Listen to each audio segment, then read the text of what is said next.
And now, a tale well calculated to keep you in suspense.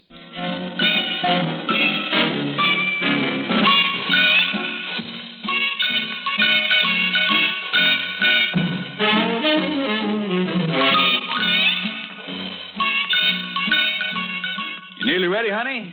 Darling, it takes time to put on lipstick properly. Well, I'm sure the natives will love you as you are. What natives? Where are we, Charlie? You mean to sit there making up that utterly provocative lower lip after we arrive at the biggest motel in the only town on 150 miles of desert highway and not know where we are? Well, I suppose I could find some postcards or envelopes in one of these drawers. No, you just stick with the decorating. I'll fill you in from this folder. See, this is the Beat-Tadican.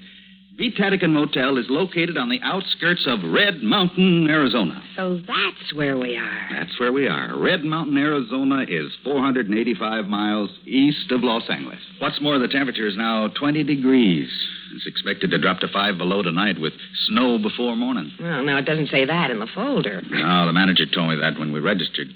5 below? Mm-hmm. I've never been where it got that cold. Now, you California gals, all you've got going for you there is climate. You never have weather. I'm sorry I failed you so early in our marriage. Better to know the worst right away. Well, come on, let's eat. I'm ready. Now, how do I look? You look fine to me. But the Indians may think white men go on warpath again. Huh? Mm-hmm. White squaw wear heap much war paint. Funny man. Got the key? I got it. Let's go.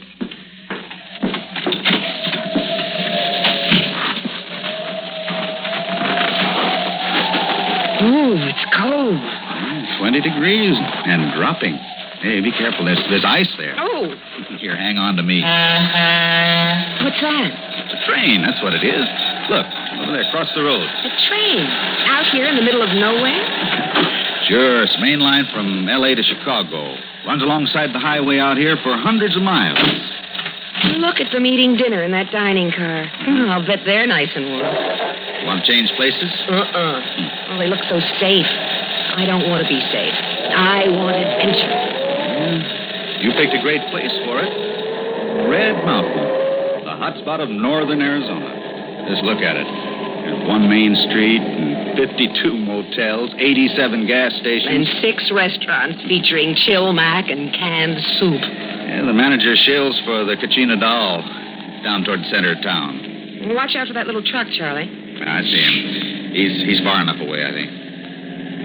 Oh, that's so-and-so. What's the matter, dear? I don't know. He waited till I pulled out in front of him, and then he let me have his bright lights. Nearly blinded me in the rear vision mirror. Oh, maybe he's signaling he wants to pass. Let him. Oh, that's it. He's blowing his horn. There he goes. He's in an awful hurry. Oh, look out. He's putting on his brakes. I nearly piled into him. He's drunk, that's what. Or crazy. Well, now he's slowed down to 20. Well, I'll have to pass him. He won't let you. This. I speed up, he speeds up. Let him go then, Charlie. It's a good thing nobody was coming toward us. Well, watch out, he's slowing down again. 15. Do you suppose he's doing that on purpose? Oh, I don't know. Hey, come on, get going. I'm going to have to try it again.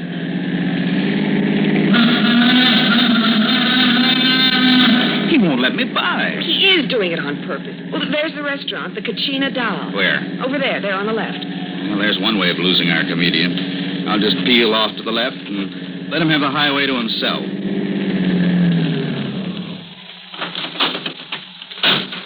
He doesn't seem to want the highway, Charlie. Look up the road. He's turning into that gas station. He's coming back. I'll let him. Come on, let's eat. Charlie, you better lock the car. Why? Him. There's nothing for anybody to take. I'd feel better if you locked it. Oh, all right. Look, he's cruising by, looking us over like he was a cop and we did something. Yeah, maybe he is. It occurred to me when he first swung in front of us. Well, he isn't in uniform. Well, there, the car's all locked. Let's go. Charlie, down the road, he's turning around again. What's the matter with him? Well, whatever it is, it's his problem. Let's eat.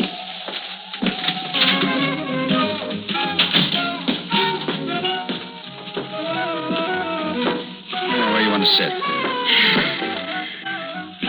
Good evening, and how are you folks tonight? Cold. We're not too late for dinner, are we? Oh, no, we can take care of you. Right this way, please. Well, here's a nice booth for two. Good. Care for a little drink? Oh. Sit down. Bye. Well, No, I don't think we do. I'm pretty hungry. Let's just have some food, because we're starved. Let's see the menu. Okay, coming right up. Charlie, What? the driver of that pickup truck, he just came in. So? It's a public place. But he's coming over here. Let him. Hey, you. Don't pay any attention to him. Hey, you. Were you speaking to me? Yeah, that blue 61 Chevy outside, that belonged to you? It does. Well, I want to talk to you. What's on your mind? Outside. Charlie, don't go. I said, what's on your mind? Now, look, Bud, I don't like people cutting in front of me. You mean when I drove out of the motel? Yeah, that's what I mean. Well, I'm sorry about that. I didn't realize you were coming on so fast. Yeah, well, I could have killed you. I could have run you down and killed you. Yes, you could. It was stupid of me not to realize the danger I was Yeah, in. well, I don't like people doing things like I that. don't blame you. And believe me, it won't happen again. Yeah, better not. Because the next time, brother, I'll kill you. Yeah, I'm sure you will. Yeah, I'll kill you next time. I'll remember that. Yeah, you do that. I don't like that kind of jazz. And I don't blame you. Yeah, well, I accept your apology, and only you remember the next time. I remember. Next time, you'll kill me. Yeah. And don't you forget it. Believe me, I won't. He was drunk, Charlie. At least. I could smell it all the way across the table. Well, that's why I agreed with him. You were wonderful.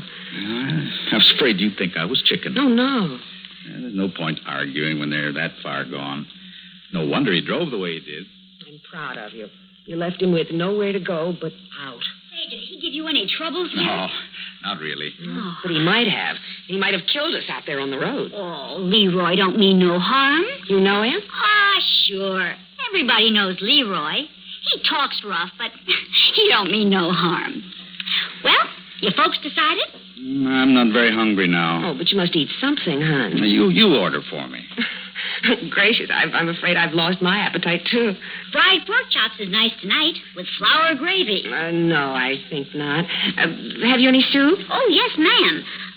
Vegetable, tomato, green pea. In cans? Well, as a matter of fact, yes. Good. I'd prefer it that way. You do? Yes. Yes, then the cook can't get at it. Huh? We'll have vegetable soup. Well, okay. 2 vegetable soup. And what else? That's all. Yes, ma'am. And listen, don't let Leroy upset you. He's just a big kid, that's all. Oh, who put that on? Another folk song. Charlie, are you sure you locked the car? Yeah, I'm sure. Maybe you better go look. Why? I don't know. Maybe he's done something. Oh, broken a window, slit a tire. I don't know. Well, I was thinking the same thing. Okay, I'll go look. But be careful.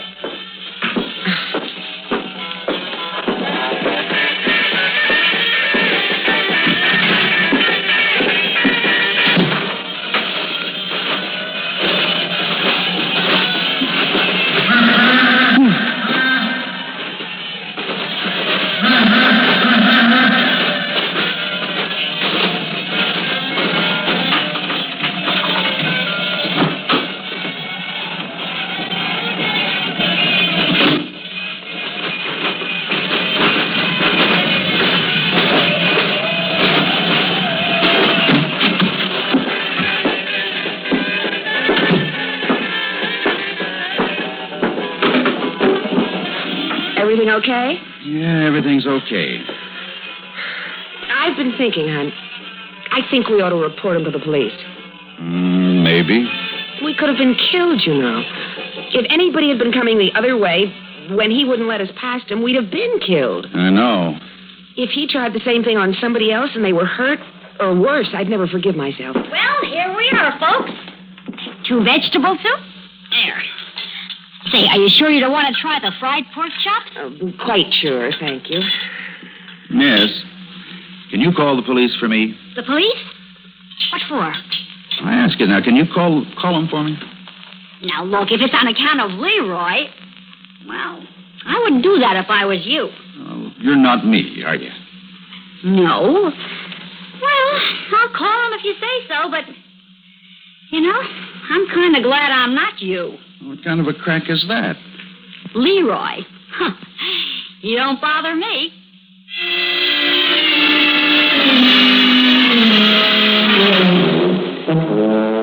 Yes, officer. I wrote down the license number, 880. 008. Yeah, that's right, officer. It was an International Harvester pickup, painted red and shiny. That's Leroy, all right.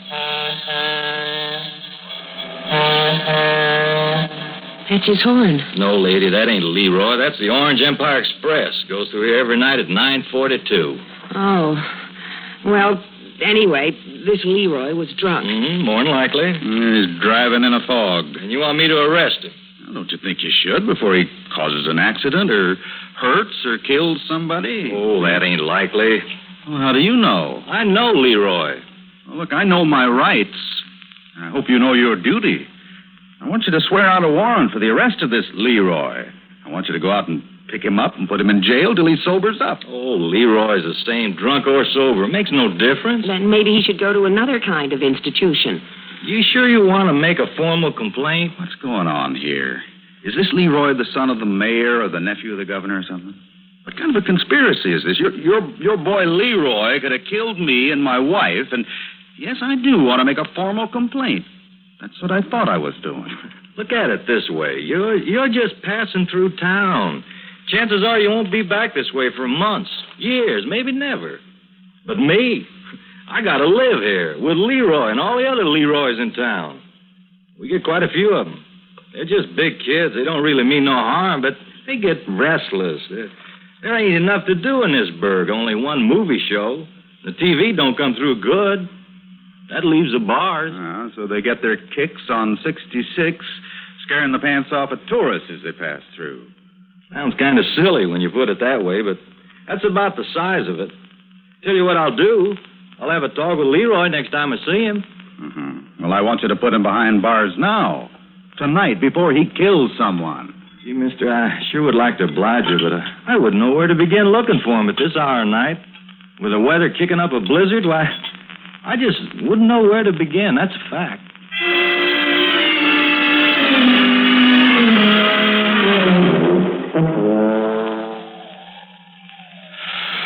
I don't mean to invade your privacy, hon, but haven't you already filed the nails on that hand? Huh? Oh, yes. Charlie, I'm so nervous I don't know what I'm doing. And I keep hearing noises outside. Your imagination's playing tricks. I suppose so. But just a minute ago, I thought I heard them again. Oh, Charlie, I know it's silly, but would you please check the car again for me? Oh, come on, Flo. Please. And then I promise I'll get ready for bed. All right. Flo. What is it? Somebody let the air out of the back tire. Leroy.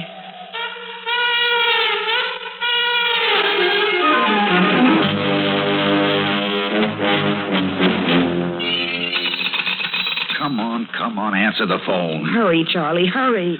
Well, they don't answer. No wonder. What? That's this card here. It says, the motel switchboard is closed after 10 p.m. Oh, but we've got to get air in those tires. We couldn't wait till morning. No, Charlie. I will not stay in this place a minute longer with that crazy man out there beeping his horn at us and I don't know what all. Next thing, he'll murder us in our beds. Well, I can't get anybody to answer the phone. Oh, we'll just have to wake up the manager. I'm not going to like it. I couldn't care less.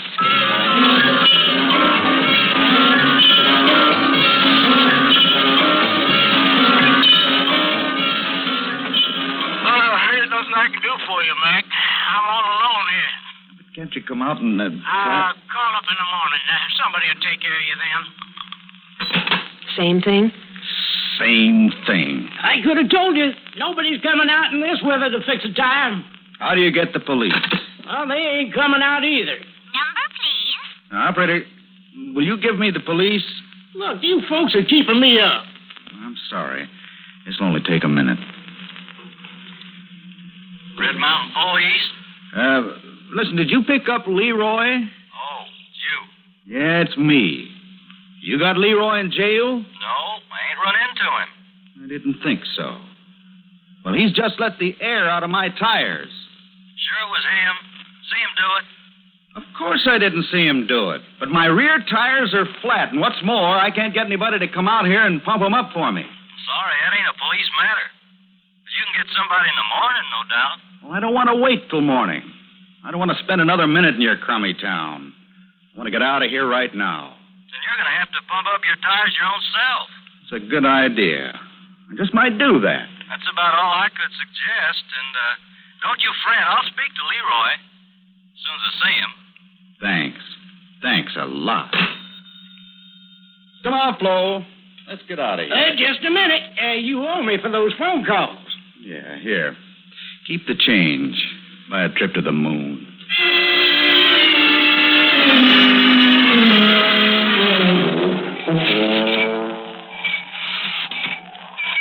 How's it going, honey? The last one's nearly up. Is the car packed? Oh, everything's ready to go. Oh, listen. That's him. That's his horn. Hurry, Charlie. No. Don't let's panic, Flo. What can he do? No, I don't know. I don't know. Oh, what's he done, really? Charlie, just don't try to reason with me. Get that tire pumped up and take me away from here. Oh, please. Please, Charlie, please. Please.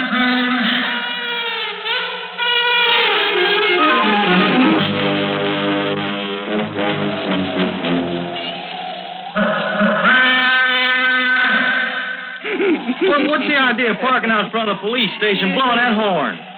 You're giving this town a bad name, scaring them tourists.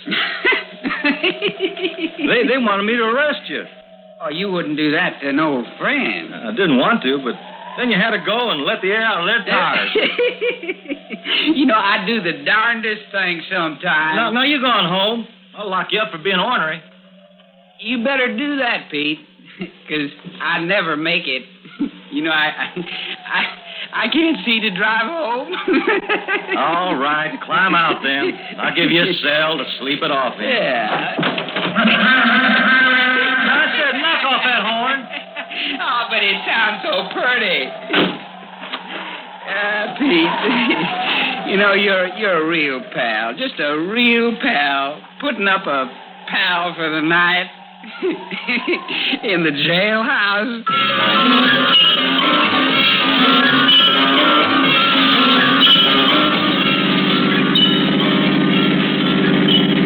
See that sign, hon?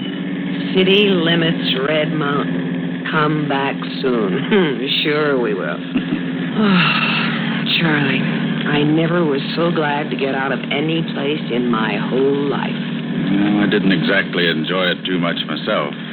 Turn on the radio, huh? It's funny how a little thing like that can work on you. And grow to on the edge of panic, you know? Oh, those snowflakes are so big. They come straight at you. And you want to duck because they seem to be coming through the windshield. The best driving conditions, I can tell you that. Can't do much better than 20. Oh, I don't care if you have to crawl. We're getting further away from that dreadful town every minute. Oh, that's all I need. What? Oh, some idiot behind me with his high beam on. Only one headlight. It's murder. Charlie, you don't suppose... Charlie, it's Leroy. He's overtaken us fast. You can't let him past. You can't let him box us out here in this blizzard. I can't drive much faster. You've got to, Charlie. Charlie, you've got to. But I can't see. The snow's just a white wall. Faster, Charlie. Charlie, he's gaining on us. Yeah, but that one headlight's in the mirror. It's blinding me, Flo. He's gaining on us, Charlie. Faster. Faster. Flo, I can't see. I can't see a thing.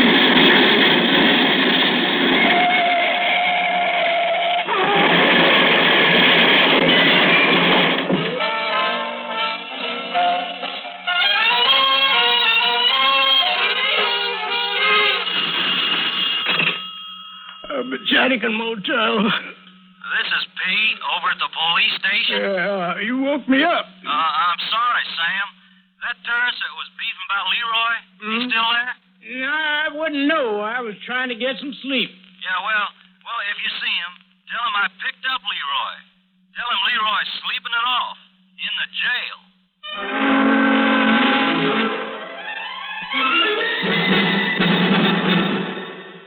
Suspense. You've been listening to Snow on 66, written especially for Suspense by William N. Robeson, and starring Grayson Hall and Jimmy Blaine. Have a nice trip. Don't forget your phone. Planning your vacation or a weekend trip? Well, long distance can be a big help. You decide where you want to go, then just pick up your phone and call ahead for reservations. Make sure of a good place to stay. And while you're away, it's so easy to keep in touch with home by telephone. Well, have a good trip, and don't forget to phone.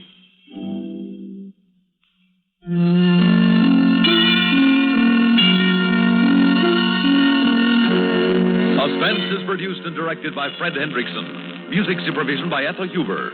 Heard in tonight's story were Gwen Davis, James Dimitri, Bill Mason, and Sam Raskin. Sound patterns by Walter Otto. This is Stuart Metz speaking. Listen again next week when we return with The Next Murder, written by Joseph Corcoran. Another tale well calculated to keep you in suspense.